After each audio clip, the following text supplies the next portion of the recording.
Hi everybody, just wanted to do a quick video and share with you guys a little tip on using either a clone stamp tool or a healing brush tool. So I've been using Photoshop for about 6 or 7 years now, and just recently I found about this. So what you can do is you can actually rotate the source of whether you're using clone stamp tool or healing brush tool.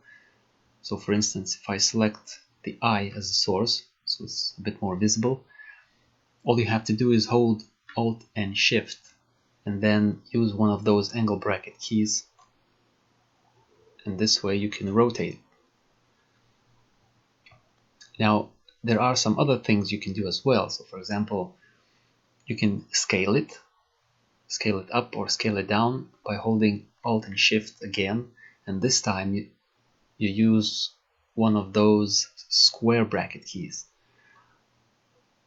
As you can see, you can scale it down, you can scale it up, and now I couldn't find the keyboard shortcut to reset all this, but what you can do is if you go to Window and choose Clone Source Toolbox, this is where you can change all those settings.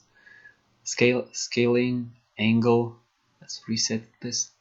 You can also flip the source horizontally or vertically. So let's say if I choose this one, you can see now it's flipped horizontally. You can also choose the vertical one.